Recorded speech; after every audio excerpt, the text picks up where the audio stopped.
nabasa ko? Nagbabasa ako ng kwento tungkol sa Pilipinas noong panahon ng Espanyol. Pwede na po magkwento sa akin. Sige, makinig ka ng pabuti. Ang kwento nito ay mula sa Britanya. At dito nagsisimula ang lahat.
Sa bahay ng Kapitan Shadow ay naganap ang isang magarang pagtitipon, kung saan nagsidalo ang iba't ibang panauhin at mahalagang tao sa lipunan.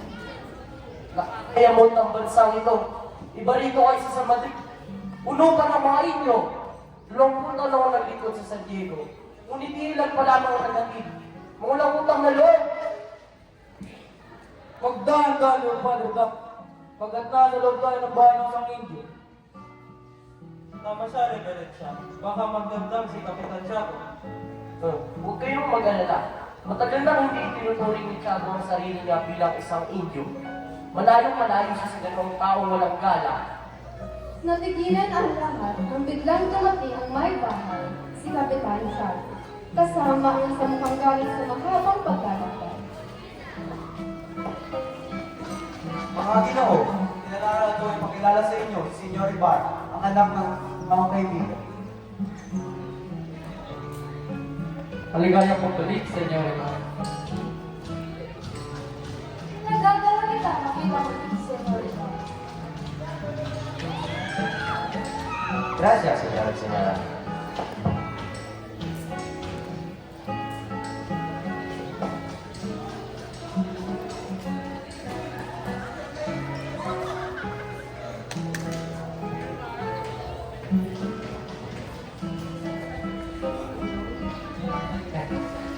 Kahit na magaganda ang mga taga-Europa, ay wala pa rin tatalo sa kagandahan ng kababaihan ng ating bansa.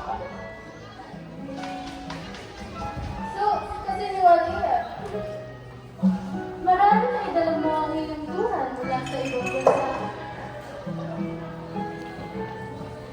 Kinagagalak ko kayong makilala. Father Damaso, ang kulang ng San Diego. Kinagagalak ko yung makita ng isang kaibigan ng aking ama.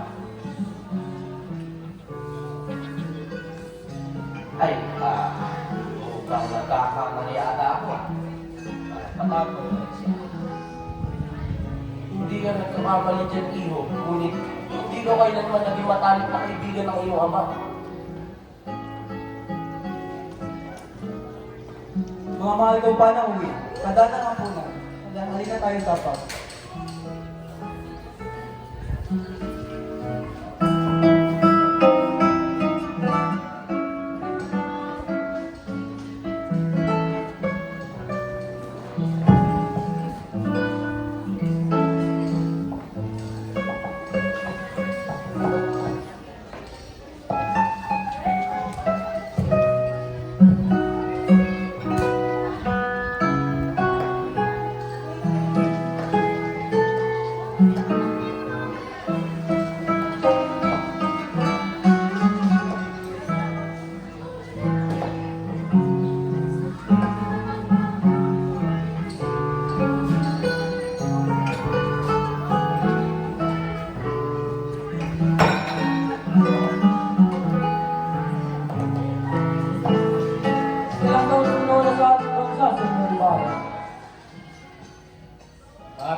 Sa aking pagkalayo ay hindi ko pa rin nakakalimutan ang aking bansa.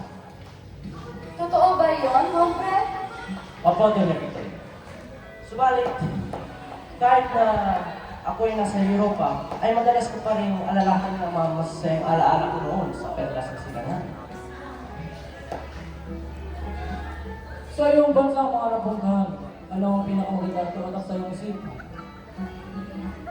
Paumanin po sila. Ngunit, bukod sa ilang Espanya, ay wala na akong mas minahal pa kundi sa aking lupang Silangan.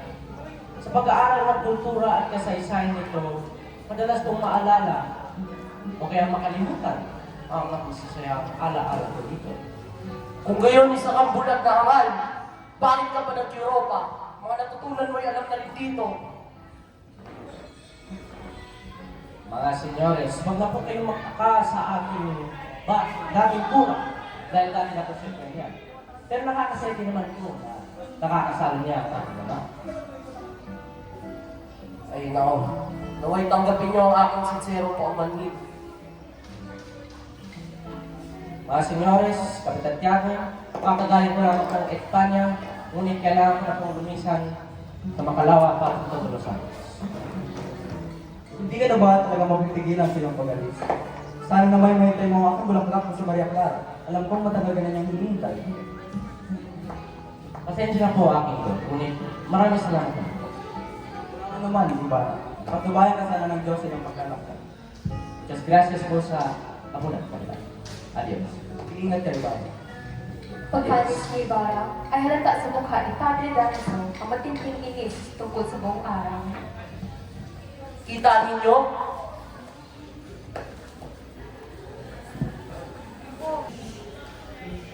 Si Ibarra ay lumalakad na di batid kung saan siya patutungo.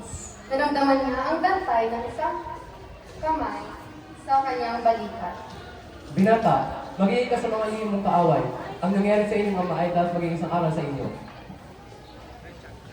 Pagkawag po din natin, ngunit sa aking pagkabatid ay wala naman po naging kaaway ang aking ama o ang aking sarili. Madalas ang sobrang kabalatagan ay nagdadala sa atin sa ilang kapama. Bakit nila kinulong si ama sa pilitan? Ano ba ang ginawa niya? Ginoong Ibarra, ang kasalanan ng inyong ama ay hindi siya nagpahayag ng pang-aapi. Kaya siya ginawang ereyan at kaaway ng simbahan. Napakalupit na silapit pag-aakyo ba? Napakalupit na ginawa nila sa kanila! Patawad, buhay kailangan na umalis.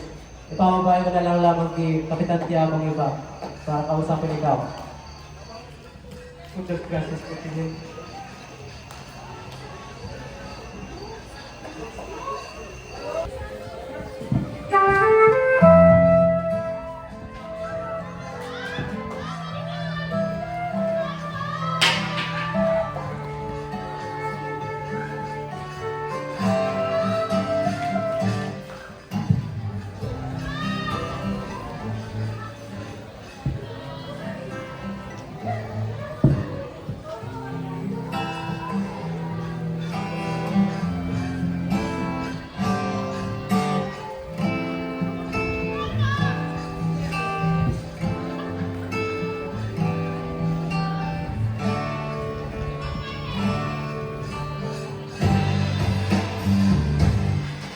Buenas noches sa inyo lahat. Mukhang andito na ang aking paborito. Nakalimutan na ba ako ng aking paborito? Siyempre hindi ho. Makakalimutan ko ba ang aking pinakabamahal na ninong? Maupo ka muna at kumain.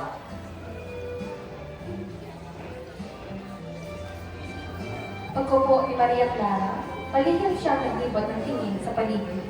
Hinanap ng kanyang amang mata si Crisostomo. Ngunit napansin niyang wala ito sa handaan. Bagyang nabakas sa kanyang mukha ang pag-aalala. Papa, nasaan ako si Crisostomo? Kakaalis ko lang yung loob. Pag-usapan natin mamaya. Hindi na muli nagtanong si Maria Clara, ngunit ang kanyang mamatay patuloy na hanap kay Crisostomo. Inumaga, makikita si Maria Clara na nakupo sa isang silyon, katabi ng isang bintana. Abala sa pagbubulgan. Baka sa kanyang kilos na may hinintay siyang kasita.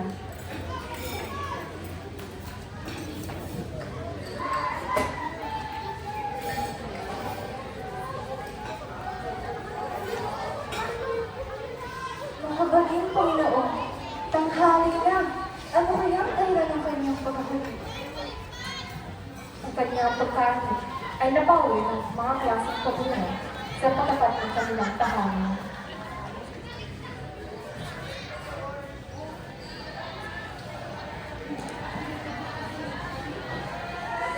Kapitan Tiago, Tia Isabel, nais ko po sana makita ng anak ko si Maria. Como estas, Ibarra? Salamat naman na padala ko muli sa aming tahanan. Hindi tayo. Hindi ka sa loob. Sumunod ka.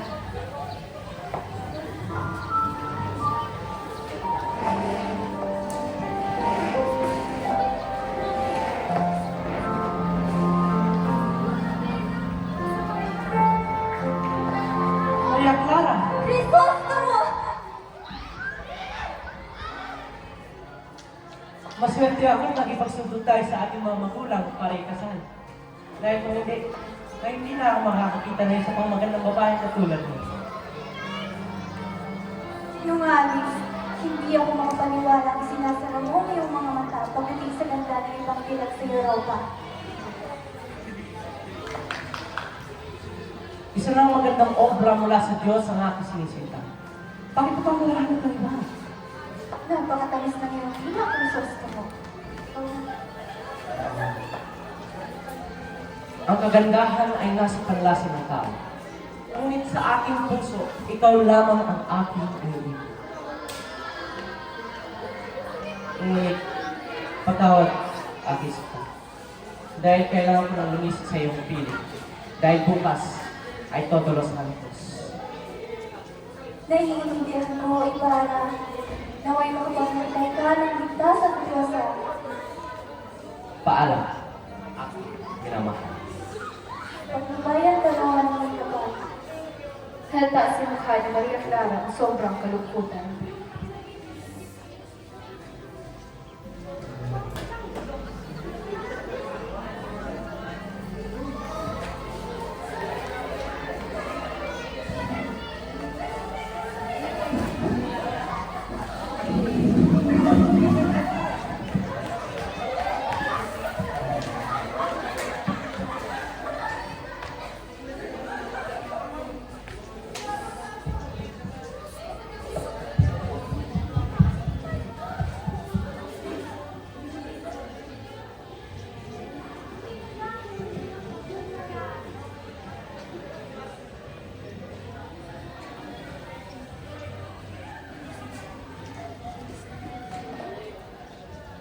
Ano ba ang iniyak-iyak mo riyan?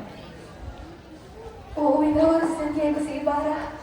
Ano po yung papangulaw mo? Hindi ba pinagbabakasyon kayo ng tiya mo sa San Diego? Salamat po, Papa! Wala naman.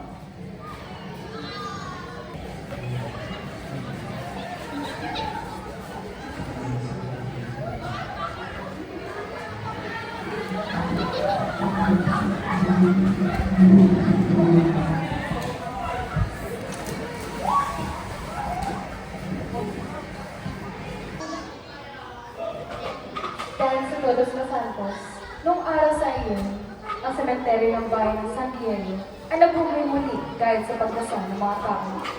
Pumunta rin si Ibarra para bisitahin ang puntod ng ama, kasama ang isang utusan. Nasaan na po ba Dito, tanda ko. Dito namin linibing ang ama nyo. May malaking krus pa nga ako dito eh. Kung ganun, asa? Senyor, hindi ko po alam. Ayun po, yung si Portorero. Kung walang galang na po, alam po ba ninyo kung nasaan ang malaking krus sa puntod na iyon na may pangalan Don Rafael Ibarra? Yung isang puntod na may mga bulaklak. Sinunog ko na. Sinuno? Opo, pinasunog po iyon ng murang malaki. Kung gayon ay asa ng bangkay ng aking papa. Sino ang nagutos sa'yo na gawin mo ang gawain mo yun? Inutos po yun ng bagong kurang malaki na ilibing siya sa libingan ng mga Jack. At ginawa mo naman ang sinabi niya sa'yo? Di po, mabigat po ng bangkay at napakalakas ng ulan. Kaya inalika ko muna siya sa ilog. Pasensya na po, senyor.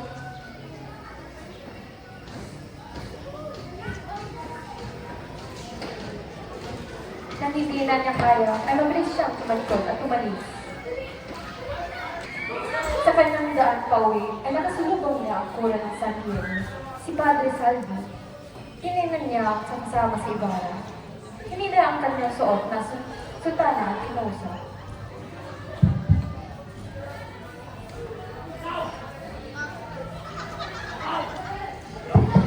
Ikaw ba?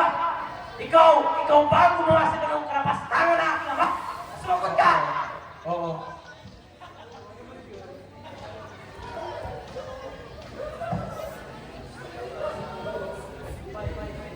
Ikaw ano man yun? Wala ako alam tungkol sa sinasabi mo. Kung hindi ikaw, sino? Sumagot ka!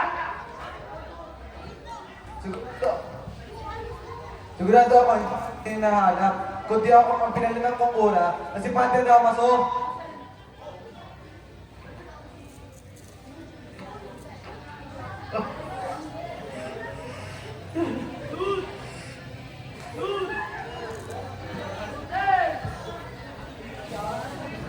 Samantala, sa kampanaryo ng simbahan, makikita ang magkakapatid na sina Crispin at Basilio habang kumakalat ang balita tungkol sa nawalang pera sa simbahan.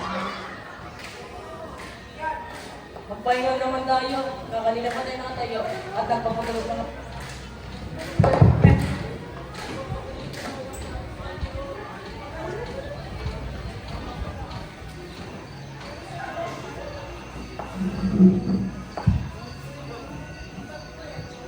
Lolo, Ang nga pala, ilan na sa sweldo mo eh, Juan? Dalawa na lamang, Crispin. Kaya naman yung sinabi nila, kanina ako may winto sa simbahan para hindi na sila magulo at makauwi na ako. Naku, Crispin, hindi sasapat ang saldo ko. Dalawang reals kung dito ang kinuha mo. Natatakot na ako eh. Napakasama ng kura at lalo na sa kristal ngayon. Huwag kang magsalita ng ganyan, Crispin. At tumatik, tinturin nilang tutugod sa simbahan. Sa bilisang mayon,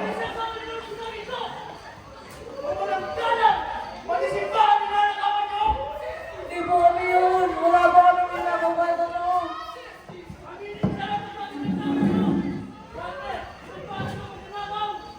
Nakita ko po kayo. Bumubuhay ang ulisan ng kura.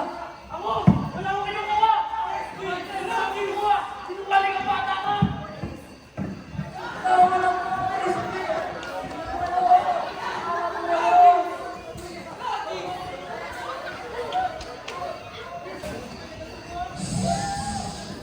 Nako! Sigurado magugustuhan ng anak ko ang inahanda kong ulam.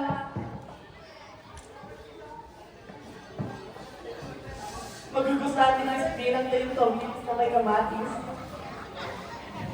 At saka magalang si Basilio sa tapang baboy ano at kita ng pakiluto. Tisa! Tisa! Oo! Sa tandaan mo. Tingin nga!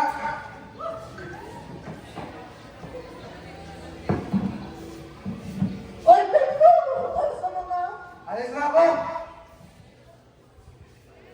Antay ka lang! Hindi pa nakamuwi ang mga anak. Alam ko, isusulan na ngayon si Basilio. Wala akong pakialam! Ano naman sila? Wala akong nasa kumpento na naman. Kaya trabaho. Bigyan mo sa akin din sila. Bigay mo! Wala! Wala! Hindi pa nakamuwi ang mga anak. Wala akong kwenta! Kaya tingala ako na sa bahay na to. Kwenta! Alipin!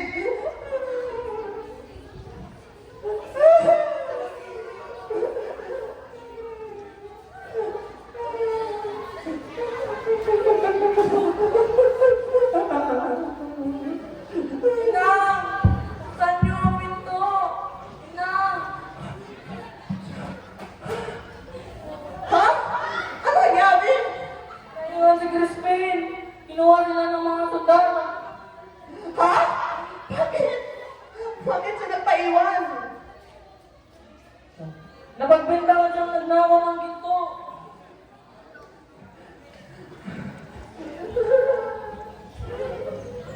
Panginoon, Panginoon.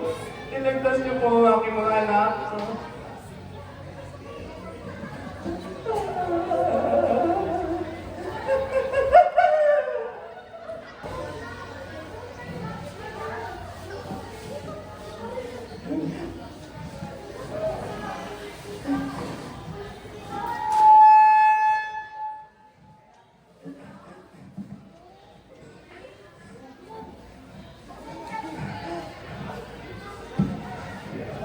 Ikaw si Sisa, ang ina ng mga batang magnanakaw. Huwag ka na magmaang-maangan. Ilabas mo na ang iyong mga anak. Opo, ako si Sisa. Ngunit hindi mo tanakaw ang iyong mga anak.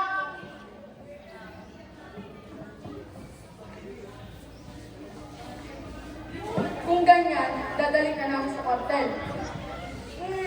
Ay, ayaw ko pa! Wag! Wala pa akong kasalanan! Ah! Yan! Diyan ka lang tayo magbilok sa bilungguan na yan! Hanggang ituro mo ang iyong mga anak!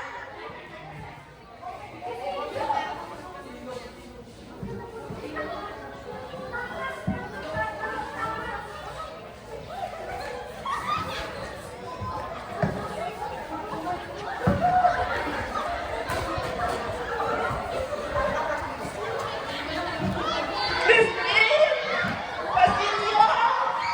Mga anak ko! Mga anak ko, nasa na kayo? Inang! Inang! Nandito na ako, Inang! Christine! Inang! Basilio! Tanda Tasyo! Nandiyan po ba ang aming mga anak?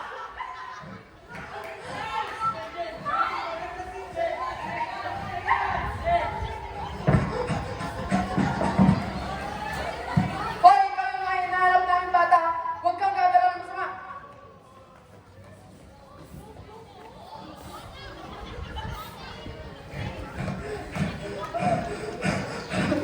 Christine! Basilio!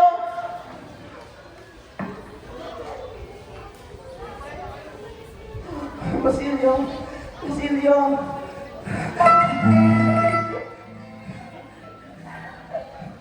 May dito ni Basilio. May dugo. Mapula. Damit ni Basilio, may dugo.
Sa sino ka?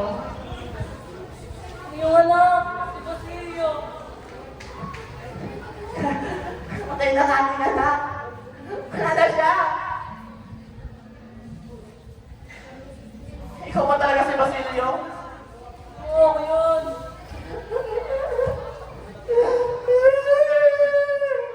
Basilio!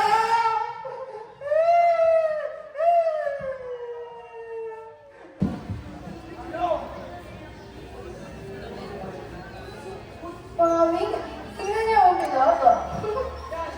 Hay, ang gwapong lalaki. Siyang tunay, Inday. Napaka-kisses. Ano ba naman yan, ha? Ang kukulit ninyo. Ganyan ba ang gawain ng mga mabubuting babae? nahihiya. Sige na, sumakay na kayo.